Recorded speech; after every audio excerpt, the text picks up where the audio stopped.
beats all I ever seen. Over the years, I've written several songs that was controversial, and a lot of songs that got me some hate mail and some heat.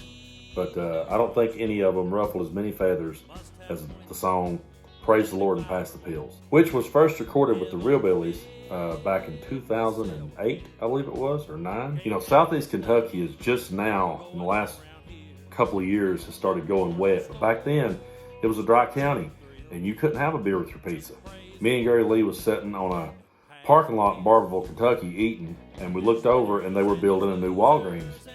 And Gary said, "Look, another drugstore." And he starts pointing, and from where we were sitting, we could count about 3 drugstores and 2 churches and not a beer to be sold nowhere. So later in the day, he calls me up and says, "Hey man, remember what we was talking about that Walgreens?" I said, "Yeah." He said, "I got some lyrics." And he reads to me over the phone just the chorus.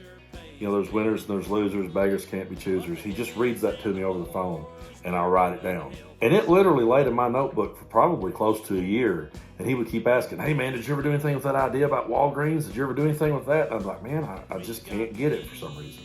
So one day, me and my mom was sitting here in this very kitchen, and we started talking about how the county was dry and how hypocritical a lot of the rules were. And I just kind of went off on this rant about it, and then I went and got in the shower. So while I was in the shower, I finished writing it in my head. Jumped out, got dried up, wrote it down, called Gary Lee up, said, "Hey man, remember that idea you had about the Walgreens? Check this out." And I read it to him over the phone. So when I play it for Gary, he says, "Oh man, this is great, this is awesome. Let's call it Ode to Barberville." And I said, "No, let's call it Praise the Lord and Pass the Pills." Because that way when people sees it, they'll have to click on it, like, what the fuck is this? And before we ever recorded it, we had people telling us not to.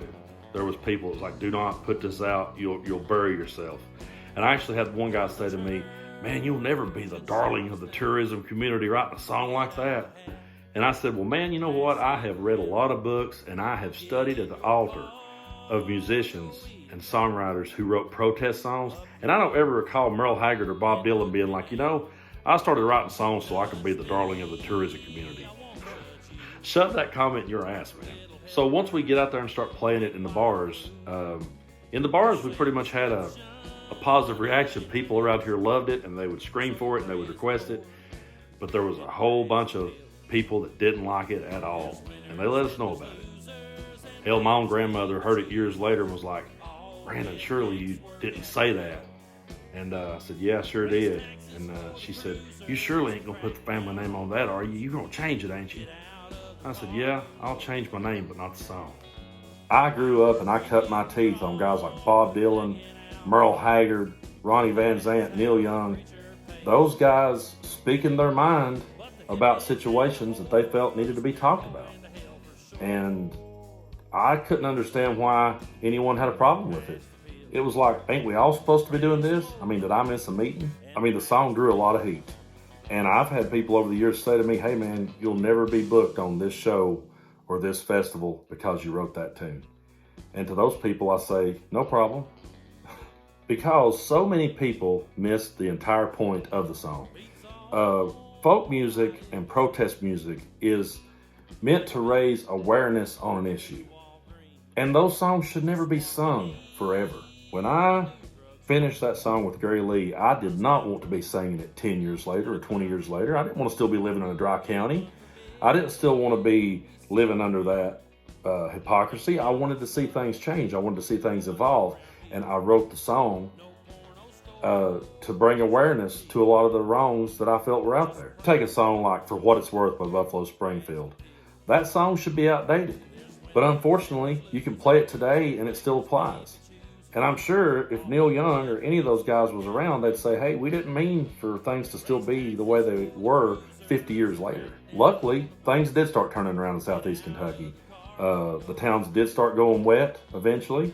Guys my age got control of the tourism community and started bringing great festivals to this part of the world. The music scene started thriving, and those guys book me on the shows now. And guess what? I don't sing that song when I'm on those stages. You know why? Because it's no longer relevant. You know, I've had people come up to me in Pineville and say, "Play Pass the Pills." And I'm like, "Why, dude? We're having a drink with our food now."